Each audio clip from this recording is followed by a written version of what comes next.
Hey guys, welcome to my show where I talk about everything sports, business, and tech related. So make sure to like, subscribe if you want more content like this. And it's no secret that the Super Bowl is one of the most expensive events to invest in as a company. You know, to get your commercial out there in front of millions of people, it costs a lot of money. So I'm gonna look over, is it worth the cost of putting that money into a commercial, or would you be better off putting it somewhere else in your marketing budget? Well, let's think about it this way. What was your favorite NBA Finals commercial last year? Or maybe your favorite World Series commercial, or your favorite commercial while watching The Bachelor. Like all of these things, most of the time you can't think of one commercial or pretty much any commercial during that time. Super Bowl is different though.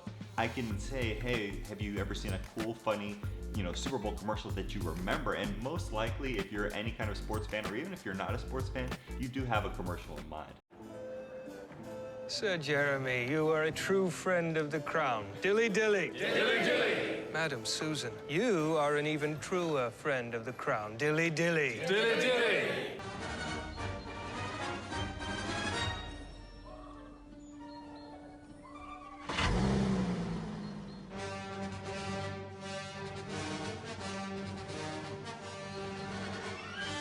The window, off the wall, nothing but net. What you want is what you get, and McDonald's today.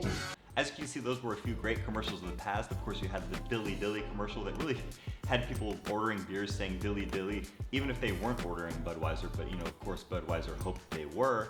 Or you have another commercial like the Darth Vader Volkswagen one that, hopefully helped them sell more cars, but in reality, it was just a fun way to incorporate Star Wars that was popular at the time and is still popular today with Volkswagen, and let those brands interact.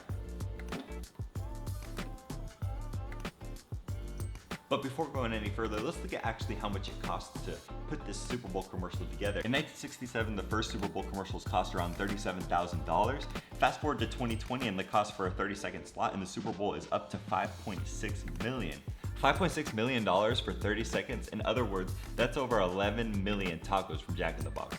Currently, the Super Bowl rotates between 3 networks, Fox, NBC, and CBS. So each network pays to not only show games during the year and during the playoffs and all the rest, and they pay up to about $1 billion for those rights.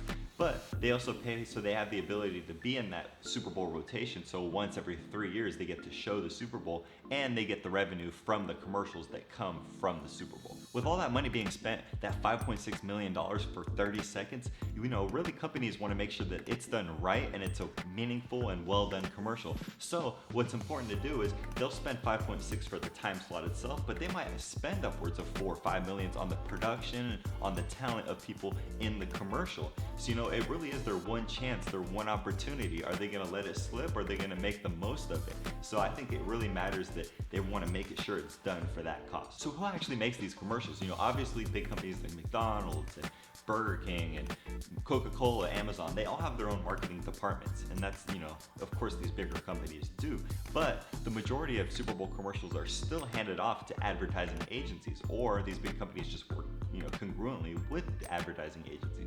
Because at the end of the day, yes, the Chiefs were playing the 49ers, but it's also 50 plus commercials that are competing to be that number one commercial, or the top 5 that you remember afterwards that have the biggest impact, which means that these advertising agencies are also competing with each other to see, this is really their time for their work to be on a global scale and for everybody to see it. Let's take, for example, in 2020, there was a boutique ad agency called High Dive out of Chicago. Now, they worked on 2 of the top 5 commercials on USA Today's Super Bowl ad meter, which really, after the Super Bowl, they look at how people reacted to them, and then they rank all the commercials down. So they had 2 of the top 5. They beat a lot of much bigger agencies.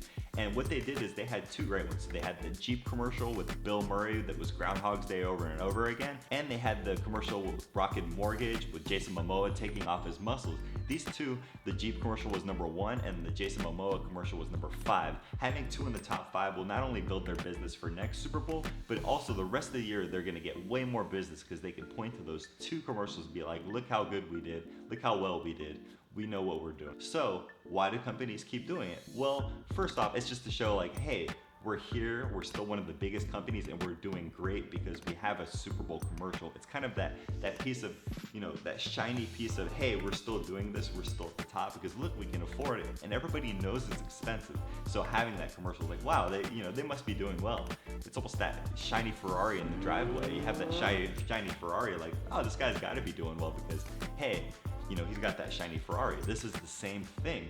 Hey, we had the Super Bowl commercial, so you know what? Business is good. Bring in the money. So you may ask, you know, 102 million views, that's a lot, but that's just the beginning of it. You have the YouTube views on your own YouTube channel. You have all the other like top 10 video channels that show like which top 10 commercials. You have the top 10 articles. You have who did the best, who did the worst. All these articles are all across the internet. So it's not just that 102 million views. It's everything combined. And if you take that into account, since 2010 the price has almost, you know, doubled. In reality, the amount of viewers hasn't really gone up or too much. It's really like hovered between 100 to 115 million for each of those Super Bowls. But the ability to really expand that social media reach has really been the reason why, you know, people are willing to pay more and more for these Super Bowl commercials. It's also important to note that sports are different than other medias. You know, having a commercial during The Bachelor or having a commercial during Game of Thrones, like, that's great, but a lot of people, you know, fast forward through those commercials, they DVR it. Sports are almost DVR proof. Like, talk about trying to avoid a spoiler for the Super Bowl. Good luck. Like, be my guest. So in reality, companies are willing to pay more because it is DVR proof. People aren't skipping through it. And not only that, but you know, most sporting events are DVR proof, but the Super Bowl is one of those events where people might even go to the bathroom during the game so they don't miss a commercial. Like, how many events do you hear about where people are excited about the commercials? This is the only one. So if you have a top commercial here, people are actually paying attention. They're maybe not watching their phone as much as another sporting event or another ad. So you could be having 40 million views or 30 million views if you have your advertisement at the Emmys or the Oscars or something like that. But people usually take bathroom breaks during those ads. Super Bowl is different. People actually want to be there and see what happened. You don't want to miss it. So I think that's what really drives the cost. You have more engaged viewers than any other event.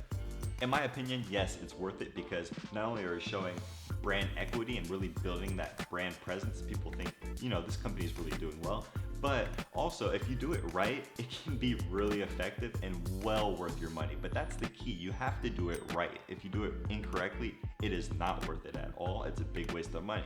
So make sure you have a good commercial and that it's going to be really popular, because if you win that top 10, top 5, you're set. Thank you guys for watching. I really appreciate it. Please like, please subscribe, and I'll